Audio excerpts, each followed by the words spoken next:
Trisha!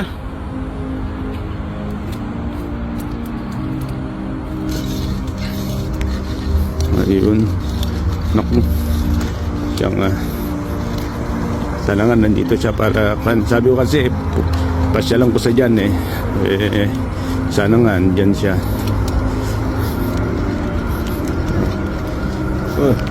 Hindi, siya nga yata yung nakatayo na yun. Ayun yun. Manawag din pala dito, no? Parang safety. Oh, siya nga. Kabayan! Kabayan! Kabayan Maray! Oh, ano yan? Ayos yung ganyan. Okay, parang nakawag doon, ha? Kumusta?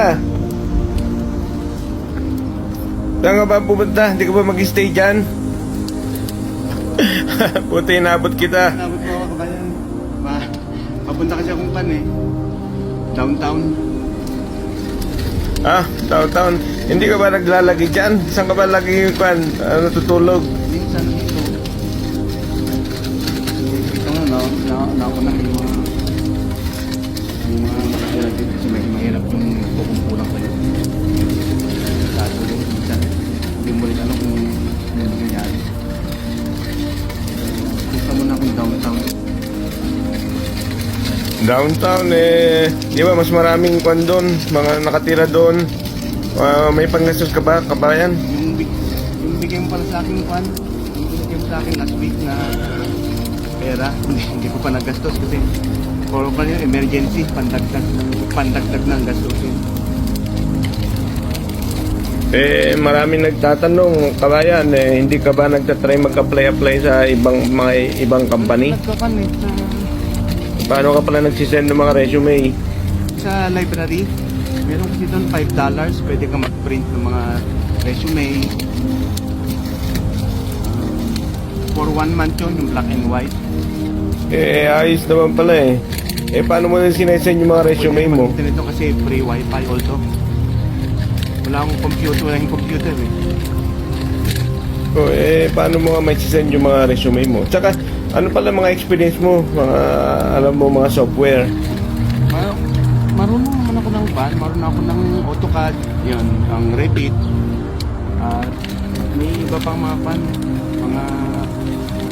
mga software na alam ko. Pero mahirap kasi yung yung ngayon, competition, ang daming van. Alam mo ba na halos 100 na yung company na in-applyan ko, puro mga technologies, architectural technologies. Ganun kadami? Yun nga, isa lang ang pipiliin tapos ilan yung applicant, more than 50. Minsan nga meron ako in-applyan yung ano bang company yun?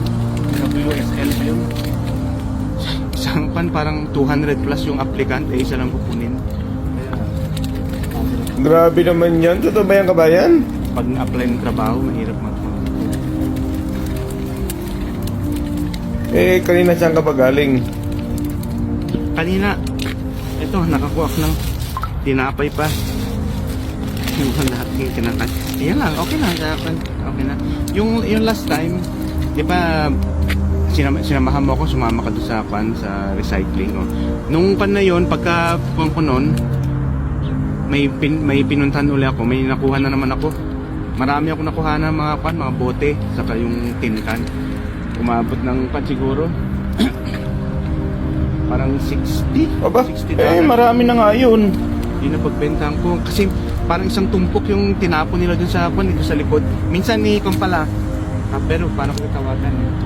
Minsan pag nakita ulit tayo, samahan kita, punta natin yung kung saan ako kumukuha ng mga kalakal, mga bote. Sige, pero weekend na ako pwede pag nag-rest day. Paano yung pamasama mo sa train? May monthly pass ka ba? Wala. Sakay na lang. Pag hapon naman kasi dito, pag sumakay ka ng train, wala naman nanguhuli.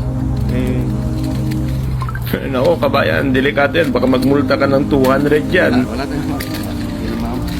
Pag nahuli, di $3 lang kami pamasahe. Saka saan ka tutuloy ngayon?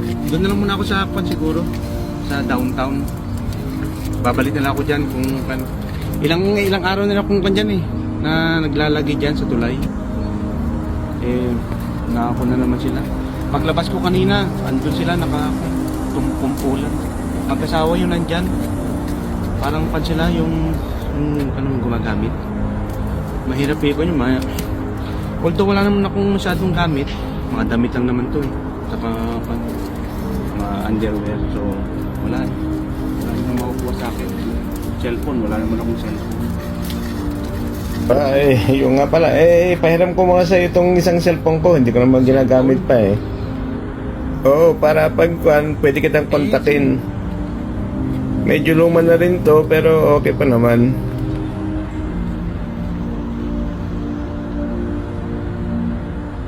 Mukhang bago pa to Luma na yan, bago lang yung casing. Kaya nga hindi ako makatawag sa mga pamilya, doon sa pamilya ko, sa mga anak ko saka sa asawa ko.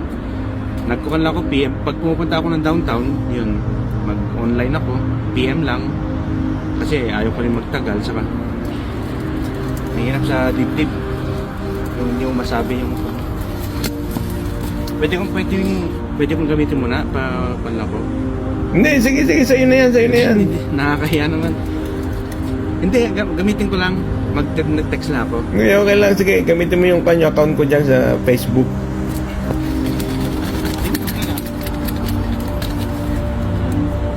Tol, dito kanina nakakuha ako ng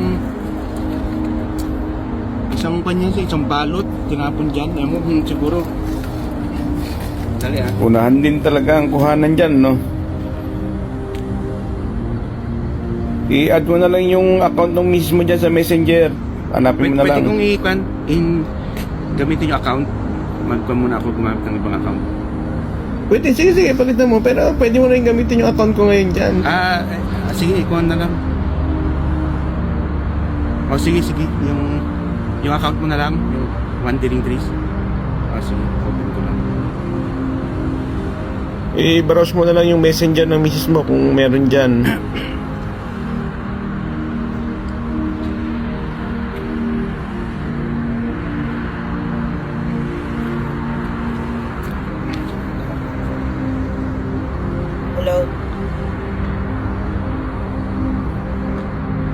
Hello? Mahal? Ma? Yani? Ma, ako to. Pwede ba number? Ha? Yung mga Sandali. Yan. ano nangyari sa'yo? Yung cellphone ko kasi hindi ko alam kung saan ko naiwan na wala kayo, hindi ako makatawag. Kaya text lang ako sa inyo. Kaya pala di ka tumatawag. Kala namin yung nandiyan. Hindi, okay lang. Ka naman. Okay naman. Si Trisha. Trisha, nagawa niya sa'yo yan. Trisha, say hi to Daddy. Hi Trisha, bebe. Hello. The Bubat- next Tuscany train is Nagtanong arriving. mo nga kasi. Please stand behind the yellow line. Hindi nga ako makatawag kasi nga. Trisha.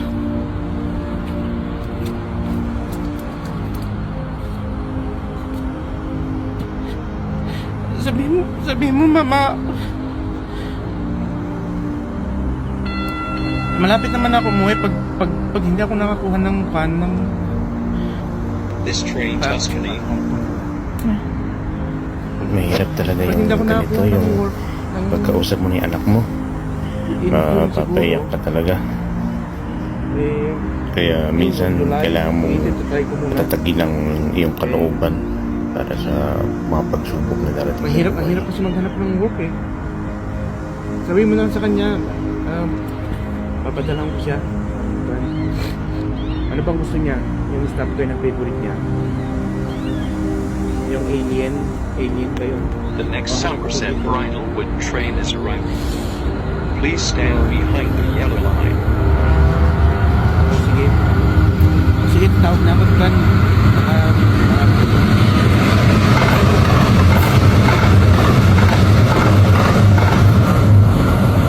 Pupunta ako sa downtown, bali magsasabit ako ng resume.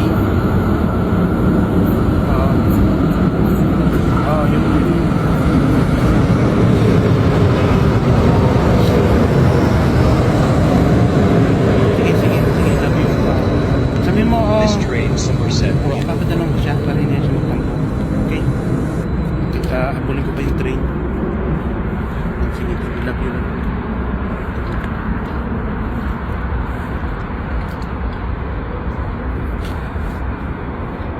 Sensya na kasi. Hindi, okay lang yan, Pag sa kabayan. pamilya kasi may medyo mababaw ang ang luha ko eh. Alam mo naman, mga OFW. Ano, hiramin ko muna to? Hindi, sa'yo muna yan. Sa'yo muna. Pwede kong Para matawagan i-account kita. muna yung account ko. Ipalit muna sa kwan. Hindi, sige, okay lang yan. Okay, no problem kabayan. Sige. Yung number mo, nakasave na dito. Andyan yan na yan. Saka ako natatawag sa'yo. Kunyari, mamumulot ako ng kwan, kalakal, mga ngalakal ako niya. Tawagan kita para makita mo kung saan yung kinukuhanan ko. May kita mo yung dami ng kwan, nakukuha ko rin. Depende rin sa swerte rin yun eh.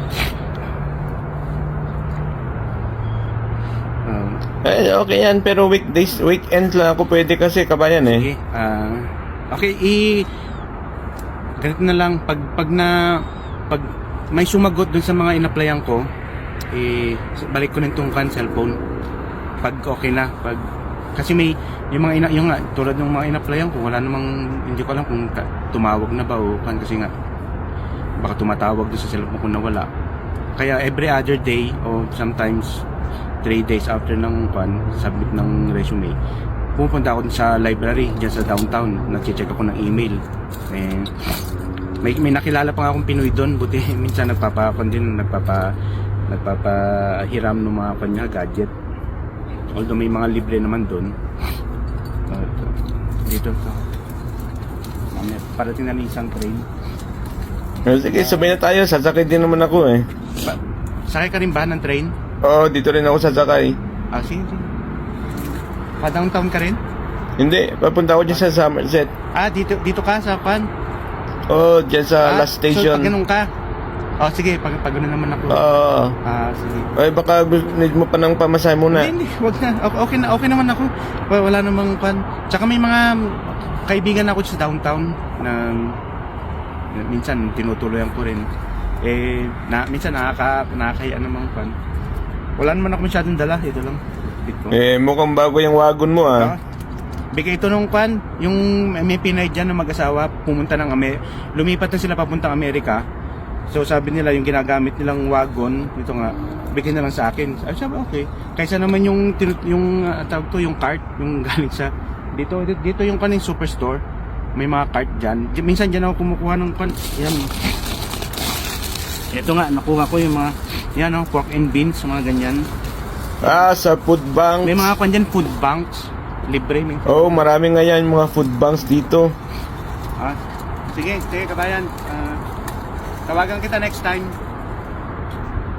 Sige, sa weekend lang. Thank you. Sige, ingat ka lang kabayan.